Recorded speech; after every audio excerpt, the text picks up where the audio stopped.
Calculer l'intégrale de x2 fois cosinus 3x dx. Pour résoudre cette intégrale, nous pouvons commencer par faire une intégration par partie en posant u égale x2 et dv sera égal à cosinus 3x dx. Nous pouvons par la suite calculer du qui sera 2x dx et le v sera égal à sinus de 3x sur 3.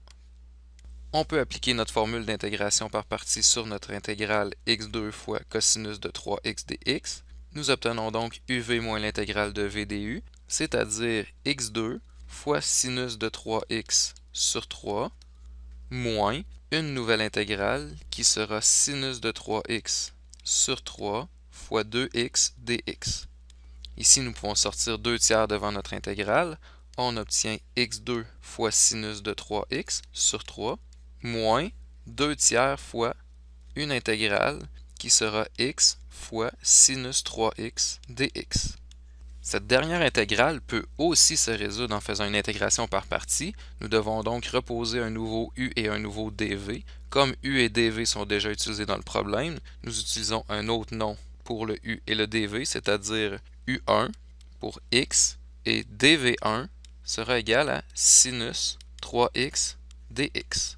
Nous pouvons calculer du1 sera égal à dx et notre v1 sera égal à moins cosinus 3x sur 3. On poursuit notre intégrale, donc cette intégrale devient égale à x2 fois sinus de 3x sur 3 moins 2 tiers et on utilise ici la formule d'intégration par partie u1v1 moins x cosinus de 3x sur 3 moins une nouvelle intégrale v1 du1, c'est-à-dire moins cosinus de 3x sur 3 dx. Par la suite, nous pouvons distribuer moins 2 tiers à l'intérieur de la parenthèse et faire quelques simplifications. On obtient, au début ça ne change pas, x2 sinus de 3x sur 3. Moins 2 tiers multiplié par moins x cos 3x sur 3 va nous donner plus 2 neuvièmes x cosinus de 3x. Et ici, nous pouvons sortir 1 tiers devant notre intégrale, les deux moins s'annulent. Avec le moins 2 tiers devant la parenthèse, nous obtenons moins 2 neuvièmes et une intégrale qui va être cosinus 3x dx. Cette dernière intégrale sera égale à sinus de 3x sur 3.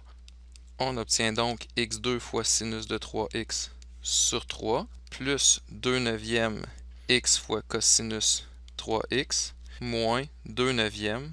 Ici, on intègre cosinus de 3x qui va nous donner sinus de 3x sur 3 et plus c. On peut maintenant écrire notre réponse finale, donc le départ ne change pas. Et ici, on peut regrouper 9 et 3 au dénominateur pour obtenir dénominateur 27 sinus de 3x et plus c.